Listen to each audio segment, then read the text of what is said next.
भगवान महावीर स्वामी की। तेरा पंथ के उज्जवल नक्षत्र वीर भिक्षु को वंदन। परम श्रद्धेय आचार्य श्री महाश्रवण के चरणों में वंदन। यहाँ विराजी श्रमणी निर्देशिका कमल प्रज्ञा जी, करुणा प्रज्ञा जी व सुमन प्रज्ञा जी आदि कारण को मेरा वंदन नमः स्वामी। सादर जय। आप तीनों का बोईसर क्षेत्र में आपका तहे दिल से हार्दिक स्वागत और अभिनंदन। तेरापंथ युवक परिषद सभा महिला मंडल करते हैं। वैभव विभूति का चंदन हो, उल्लास उत्साह की उल्लास आशा हो, जीवन में मंगल हो, जीवन में मंगल हो, आप सबके जीवन में मंगल हो। इसी मंगल के स्वागत समारोह को मंगलमय बनाने के लिए मैं आमंत्रित करता हूँ ज्ञान सागर के बच्चों को, वो आए और अपना मंगलाचरण प्रस्तुत करें। ज्ञान सागर के बच्चों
जिसका मतलब होता है घर आने और अतिथि मेहमान भगवान के समान होता है, जिसका हमें स्वागत करना चाहिए।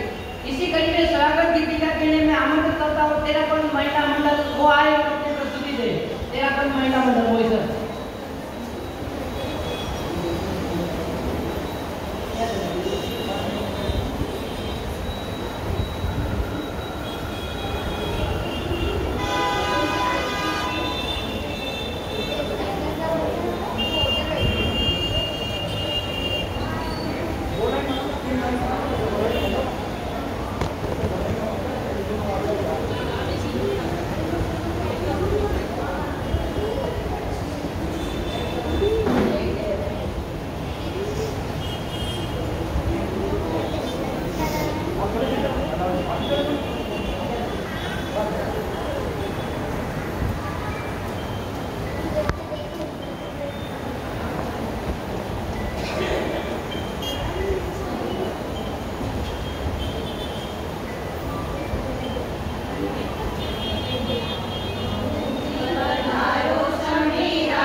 है, वो आए और अपना विचार रखें।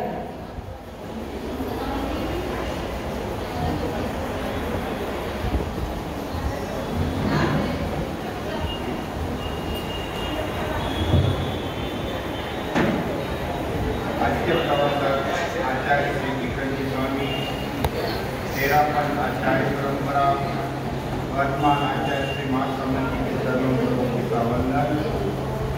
अत्र विराजित स्वामी निर्देशिका कमल प्रज्ञा जी, स्वामी गंगा प्रज्ञा जी एवं स्वामी कोमल प्रज्ञा जी के वंदन में नमस्कार।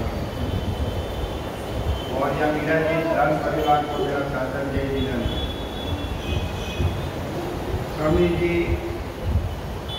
जब हम खुदे को लेटर लिखा और हमारे यहाँ लेटर का मतलब यहाँ आने का प्रवास का मतलब वापिस मतलब सुदेव ने हमें जो लेटर भेजा, हम आपके पास गए, तब से हम बड़ी उत्साह और उमंग से यहाँ मतलब आने के लिए मतलब प्रतीक्षा कर रहे थे कि स्वामी जी जल्दी से जल्दी हमारे यहाँ पधारे। और आज हमारे बीच स्वामी जी पधारते हैं। मैं आपका तहे दिल से हार्दिक स्वागत और अभिनंदन करता हूँ। और आप सभी यहाँ ज़्यादा से ज़्यादा संख्या में पधार कर प्रवचन वगैरह हर कार्यक्रम में ज़्यादा से ज़्यादा आध्यात्मिक लाभ देवे। और जो होता है वो होता है, जो जागता है वो पाता है। स्वामी जी हमारे यहाँ पधारे हैं, तो स्वामी जी पधारने से हमारे यहाँ धर्म के बीज बोए जाते हैं और पापों को अपने यहाँ मतलब संयम और साधना की तरह आत्मरूपी फसल को चिंतित करना है। और सभी ज़्यादा से ज़्यादा संख्या में पदार्थ कर आध्यात्मिक लाभ है। इसी के साथ ओम आनंद।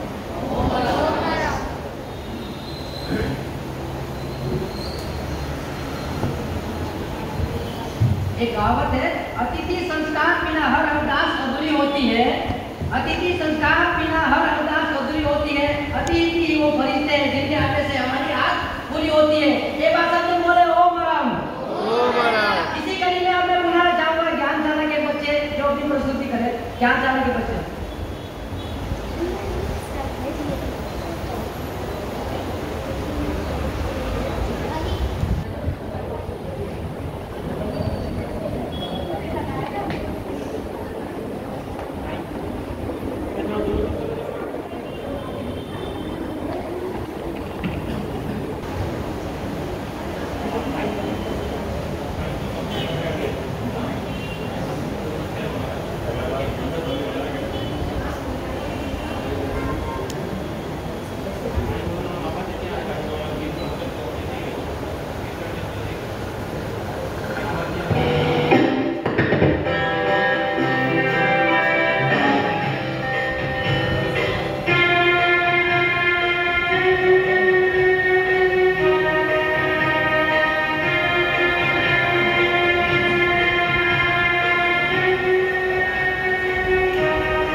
अब सबको जिसका बेस शब्द से इंतजार था वो घड़ी आ गई है।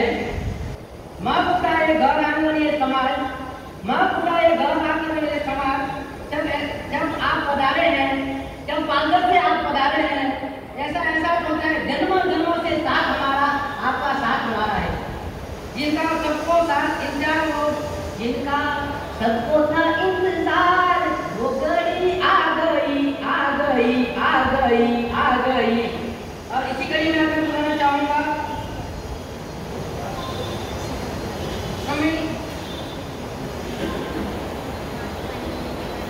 जिनका सबको इंतजार था वो घड़ी आ गई। मेरा नम्र निवेदन श्रमिक कमल प्रगति से वो आए और अपना मंगल उद्बोधन से वो इस समाज को लाभान्वित करें।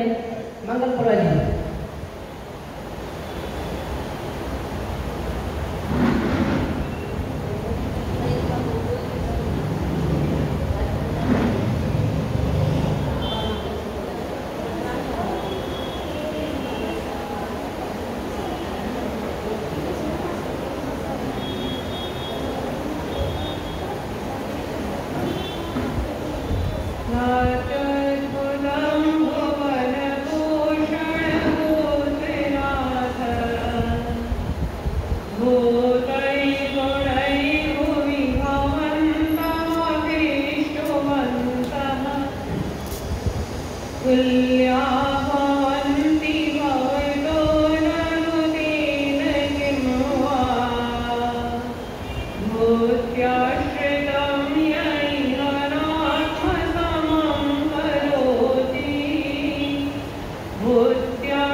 परमाराध्य परम पूज्य गुरुदेव की श्री चरणों में वंदन। उपस्थित धर्म प्रेमी भाइयों और बहनों, नमस्कार महामंत्र के गीत के पद के साथ में मैं अपनी बात शुरू करूंगी। नवकार जपो सारे महामंत्र हमारा है, नवकार जपो सारे महामंत्र हमारा है, लाखों की नैया को भंवर पार उतारा है, लाखों की नैया को भंवर पार उतारा है। जाप जपो जपते रहो, जाप जपो जपते रहो, बस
बोलो सबसे उजला क्या चीज है? सबसे सफेद, व्हाइट क्या होता है बच्चों? सबसे सफेद, सबसे ज्यादा अभी आप लोग ड्रेस पहने वही है, व्हाइट होता है ना।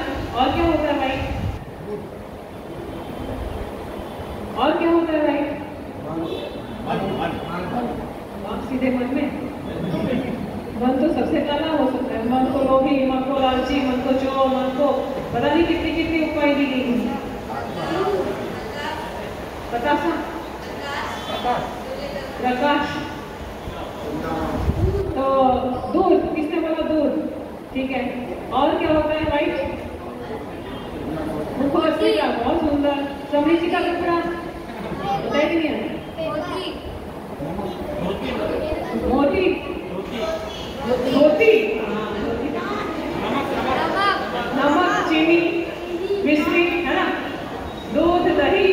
देखिए बहुत सारे लोग, आप लोगों ने जो उत्तर दिया ना, ऐसे बहुत सारे लोगों ने उत्तर दिया। पर अकबर को जब तक बीरबल का जवाब नहीं आता ना, तब तक सेटिस्फेक्शन नहीं होता। किसी ने कपड़ा कहा, किसी ने व्हाइट कपड़ा कहा, किसी ने दूध कहा, किसी ने दही कहा, किसी ने रुई कहा, किसी ने कुछ कहा, किसी ने कुछ कहा। लेकिन इन सभी चीजों से सुनने के बाद में भी बर्बर मतलब अकबर को सेटिस्फेक्शन नहीं हुआ। उन्होंने क्या कहा कि राजन, सबसे अगर सफेद कुछ है वहां है दिन।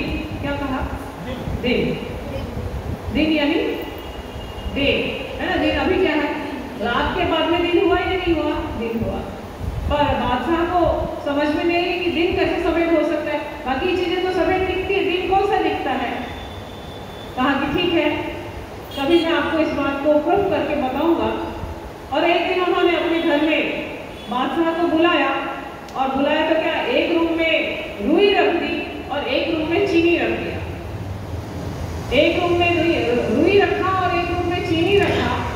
और बादशाह जब आए तो बादशाह के बोला, महाराज अंदर बुलाया और बताइए क्या चीज है यहाँ पे? बोले यहाँ पे रुई है। बोले दिख तो नहीं रहा है रुई। अब रुई कैसे दिखेगा? अंधेरे कोठरी में रुई भला कैसे दिख सकता है? दिखेगा कि अंधेरे कोठरी में कोई दिखेगा? और चीनी, एक रूम में चीनी रखा हुआ था। बोले इसमें क्या है? बोले चीनी है। तो बोले ये भी व्हाइट है, लेकिन ये भी नहीं दिख रहा है। तब दूसरे कक्ष में ले गया, जिसमें पूरा ही सूर्य का प्रकाश यानी उजाला था। उसको देखने के बाद में उसने राजा से कहा, बादशाह अकबर से, कि देखो राजन, ये पूरा की पूरा व्हाइट दिख रहा है। कौन सा रूम? रूम में कुछ भी नहीं है, लेकिन फिर भी व्हाइट दिख रहा है। तो दिन सबसे ज्यादा उजला होता है। और बोईसर वालों के लिए कौन सा दिन उजला है? अब देखिए, पाल घर 6.25 महीना लगभग हम रहे, और 6.25 महीने के बाद में हम कहाँ आए? पहला हमारा बिहार कहाँ हुआ? बोईसर। और बोईसर वालों की भावना और भक्ति हमको खींच करके लेकर के आ गई। हालांकि अभी हमको बोलने को ऐसे कोई आदेश नहीं था, और जब तक नया निर्देश नहीं हो तब तक हमको पालघर में ही रहना था। और सबसे नया निर्देश सबसे पहले बोईसर वालों ने ले लिया, और उसके बाद में फिर पिछला आदेश, एक और आदेश भी हमको साथ साथ में उसी दिन हमको मिल गया, हमको डोंबिवली भी जाना है। तो बोईसर वाले ये नहीं सोचे कि समरी जी यहीं पे रहने वाले हैं, जैसे पालघर वालों ने सोच रखा था ना कि समरी जी हमारे हैं, हमारे यहीं पे रहने वाले हैं। तो हम बोईसर आए हैं, पालघर से बोईसर आए हैं, कहाँ जाने के लिए? डोंबिवली। आप सोचिए कि आपको जितना प्रवास मिलेगा, आप उस प्रवास का लाभ उठाएंगे। और हमारे धर्म संघ में तो गुरु के हृदय में कौन बसता है? देखिए, दरवाजे में दस्तक हुई, एक महात्मा जी अंदर थे, कोठी के अंदर, झोपड़ी के अंदर। और जैसे ही दरवाजे में दस्तक हुई, उन्होंने घड़ी देखा, रात के 12 बज रहे हैं। अरे भाई, रात के 12 बजे कौन आया मेरे घर में? बिना इंफॉर्मेशन के तो आजकल समझे भी नहीं आते, मेहमान भी नहीं आते, है ना। इंफॉर्मेशन तो सबको होता है, तो इंफॉर्मेशन के बिना रात के 12 बजे कौन आया? थोड़ा डर भी लगा, 12 बजे कौन आया? और जाकर के उन्होंने दरवाजा खोला। दरवाजा खोला तो सामने कौन था? एक बहुत बड़ा फरिश्ता खड़ा। तुम्हें कौन हो तुम? बोले मैं फरिश्ता हूँ। बोले कहाँ से आए हो? भगवान ने भेजा है मेरे को। किस लिए आए हो? आपका नाम लिखने के लिए। किस लिए? चंदा वंदा चिट्ठा के लिए नहीं। कहा किस लिए नाम लिखने के लिए आए हो? कहा कि भगवान ने आपको याद किया। सॉरी, आप भगवान को याद करते हो, दिन रात भगवान की माला फेरते हो, इसलिए मैं आपका नाम भक्तों की लिस्ट में आपका नाम लिखने के लिए आया। उस आश्रम के मालिक जो महात्मा के रूप में थे, उन्होंने कहा गेट आउट, चले जाओ मेरे गेट से। मैं किसी भगवान को याद नहीं करता हूँ, मेरे पास में कहाँ टाइम है, मैं किसी भगवान को भला क्यों याद करूंगा, मुझे जरूरत ही नहीं है भगवान की, मैं किसी को याद ही नहीं करता हूँ, मेरा नाम लिखने की जरूरत नहीं है। कहने के साथ ही वो फरिश्ता जैसे आया था वैसे चला गया। दिन पूरा, रात पूरी बीत गई, दिन भी पूरा बीत गया और रात के 12 बजे ठीक वापस दस्तक होता है। उसने देखा कि आज भी कौन मेरा नींद खराब करने के लिए आ गया। जाकर के दरवाजा खोला तो कौन था? वही फरिश्ता खड़ा था। उसी फरिश्ते को खड़ा हुआ देख करके महात्मा जी की तैश यानी भ्रुकुटी चढ़ गई और बड़े जोर से कहा, आज भी किस लिए आए हो, आज क्या काम है? उसने कहा, आज भी मैं अपने लिस्ट में आपका नाम लिखने के लिए आया हूँ। बोले किस लिए आए हो? कि आज मैं उन भक्तों का लिस्ट बना रहा हूँ जिसको भगवान याद करते हैं। तो बोईसर वालों का पहला नाम लिखा गया, क्योंकि भगवान ने याद किया। भगवान ने याद किया का मतलब गुरुदेव ने भेजा हमें कि भाई बोईसर जाना है और हम आपके दरवाजे में आए, इसका मतलब भगवान के दिल में आपका स्थान भी है। अब ये सोचिए, क्योंकि आपने भगवान को अर्जी नहीं भेजी होती तो शायद भगवान आपको, यानी गुरुदेव आपको स्वामी जी का प्रवास नहीं भी मिलता, क्योंकि हम अपनी इच्छा से नहीं आने वाले थे, हम अपनी इच्छा से कहीं भी खिसकने वाले नहीं थे, पर आपने भगवान को अर्जी लगाई तो इसका मतलब है आपने भगवान को याद किया और भगवान ने आपको यश कह दिया। इसका मतलब भगवान ने आपको याद किया, यानी हम भगवान के यानी गुरु के भेजे हुए हम यहाँ पे बोईसर में आए हैं। और बोईसर में आते ही, क्योंकि स्वागत की सूचना तो हमको भी नहीं, ये सरप्राइज रखा आपने कि भाई हम स्वामी जी आएंगे तो हम स्वागत करेंगे। हमने अपनी इच्छा से टाइम दिया, आपने ये नहीं कहा स्वामी जी थोड़ा जल्दी आइए, हम स्वागत का कोई प्रोग्राम रखेंगे, पर लगता है आपने सरप्राइज रखने के लिए ऐसा किया होगा, पर कोई बात नहीं। अब हमने इस भवन में हमने पैर रखा है तो स्वागत आपने किया, हमने आए, आपने स्वागत किया। अब हम आपका स्वागत करेंगे कि आप हमारे प्रवचन में आए। आपको स्वागत करनी थी इसलिए आप आए ना। अभी तो आज तो क्या स्वामी जी आए हैं, कैसे स्वामी जी हैं, दिखने में कैसे हैं, मोटे हैं, पतले हैं, कलर कैसा है, यानी कहाँ के हैं, कौन है, जानने के लिए बहुत सारे लोग तो आए भी नहीं थे पालघर, क्योंकि पालघर तो हम नजदीक थे, पर कोरोना ने सबको रोक रखा था। अब कोरोना का भय थोड़ा सा कम हुआ है, गुरुदेव ने प्रवचन की छूट भी दी है, छोटे मोटे कार्यक्रम भी आप लोग किसी रूप में कर सकते हैं, पर रात को नहीं। भाई बहनों को ध्यान में रहे कि गुरुदेव के निर्देश के अनुसार हम सुबह प्रवचन करेंगे, लेकिन रात को प्रवचन नहीं करेंगे। और आज आपका ऑफ डे तो नहीं है, आज आपका हॉलीडे तो नहीं है ना, क्योंकि यहाँ पे गुरुवार फिर भी आप लोगों ने कार्यक्रम में बहुत लेट हो चुका है, अभी हम आपको छुट्टी करेंगे। पर आप ये डिसाइड करिए कि कल जो दिन में प्रवचन होगा या नहीं होगा। प्रवचन में तो आएंगे ना, आएंगे, तो कल का समय कौन सा रखेंगे आप डिसाइड करके आप बता दीजिए, ताकि सुबह का जो प्रवचन का समय 1 घंटे का रहेगा वो टाइमिंग कौन सा सेट होता है आप लोगों के लिए, उसके हिसाब से हम अपना प्रवचन करेंगे। और रही बात किसी को कुछ पूछना हो क्लास के रूप में, विशेष रूप से थोड़ा बहुत कुछ चलेगा, किसी को जानकारी करनी हो तो दोपहर में कर सकते हैं, वरना बहुत लंबा चौड़ा हमारा कोई कार्यक्रम नहीं रहेगा। बहुत मतलब बात का पास में आप ध्यान रखेंगे, क्योंकि कार्यक्रम होगा, प्रवचन होगा, लेकिन विशेष रूप से सबको ध्यान रखना होगा, क्योंकि कोरोना महामारी अभी तक गई नहीं है। बोईसर में आसपास में है या नहीं मुझे जानकारी नहीं है, लेकिन फिर भी आप ध्यान रखेंगे। प्रवचन का हॉल आपका बड़ा है, आप आराम से डिस्टेंस में सुनेंगे बैठ करके, आपके लिए माइक की यानी सुनने की व्यवस्था भी है, और उसके साथ साथ में आप मास्क आदि का प्रयोग आते जाते हुए जरूर करेंगे। यहाँ बैठेंगे आप सामयिक करेंगे, लेकिन मास्क का भी प्रयोग रखेंगे। स्वामी जी के एकदम नजदीक आने का प्रयास कोई भी नहीं करेंगे, क्योंकि बैरिकेड्स जैसे यहाँ है उधर भी रहेगा, तो बहुत पास में आने का कोई भी प्रयास नहीं करेंगे। दूसरी बात है कि आप एक दूसरे का भी स्पर्श ज्यादा नहीं करेंगे, ध्यान रखेंगे इस चीज का, क्योंकि ये प्रवचन हमारा कोई निमित्त न बने, ये ध्यान रखना होगा। तो इसलिए स्वामी जी आए हैं, ज्यादा से ज्यादा पूरे उपयोग के साथ में सोशल डिस्टेंसिंग के आधार पर आप लोग ध्यान रखेंगे और ध्यान रखते हुए प्रवचन का लाभ लेंगे। समय बताएं आपको कौन सा समय सेट करेगा। आवाज आने के लिए सभा अध्यक्ष हाँ ठीक है, श्रीमती राठौर आए हो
शरण भगवान महावीर स्वामी की सभी सूचना की तरफ ध्यान दें।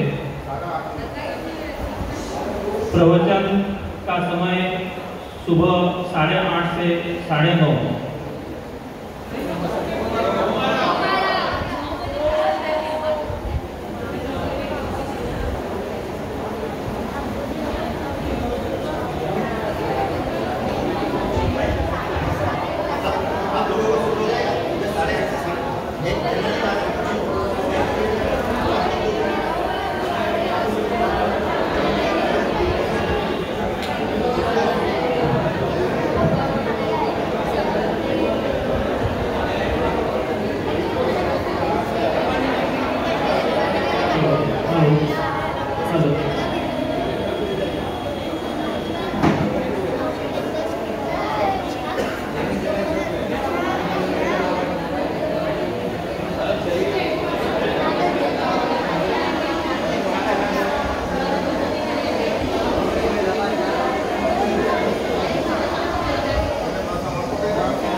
शरण भगवान महावीर स्वामी की जय। सूचना पे ध्यान दें। समय प्रवचन का हम मैसेज द्वारा सूचित किया जाएगा। कल से प्रवचन चालू रहेगा और गुरुदेव ने महती कृपा करके करीबन 8-10 महीनों के बाद हमें कभी साधु साधुओं के, शमी जी के, किसी के भी दर्शन नहीं हुए थे और अब हम जब प्यासे हैं और हमारे पास उसको बुझाने के लिए व्यवस्था भी है, तो समय सभी को एडजस्ट करना पड़ेगा। दुकान वालों के लिए भी समय देखना है, महिलाओं को भी समय एडजस्ट करना है। हमेशा हर कार्यक्रम हम बर्थडे, शादी सभी में जाते हैं, समय को एडजस्ट करते हैं।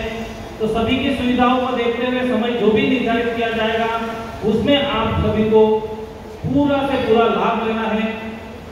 और जब भी यहाँ पे कोई पधारता है, महिलाएं या पुरुष या बच्चे, यह ध्यान रखें कि गुरुदेव ने हमारे यहाँ पे शमी जी को भेजा है तो हमारा दायित्व है उनके स्वास्थ्य का ध्यान रखना, उनके चित्त का ध्यान रखना।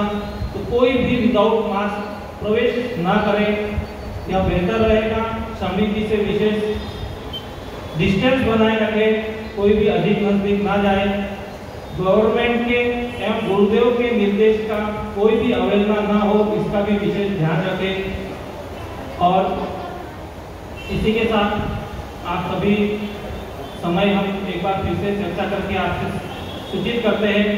वैसे भी दिनेश मुनि जी जब पधारे थे तब समय 8 से 9 का रखा गया था प्रवचन और अच्छी संख्या में सभी पधारे थे। तो सुबह का प्रवचन सुबह के समय ही होगा, दोपहर को आप धर्म चर्चा कर सकते हैं। और तो लगभग हम समय एक बार फिर से मैसेज से सूचित करेंगे, समय अधिक हो गया है तो ओमर। वैसे ज़्यादा सुविधा तो सुबह का हो ना, तो सुबह का प्रवचन में आप अपना टाइमिंग थोड़ा सा सेटिंग कर लीजिए। 8:30 से 9:30 होता है तो 8:30 से 9:30 नहीं तो पौने 9 से पौने 10 कर लेते हैं। 2 टाइमिंग है भाई लोग, उनको सेटिंग है दोनों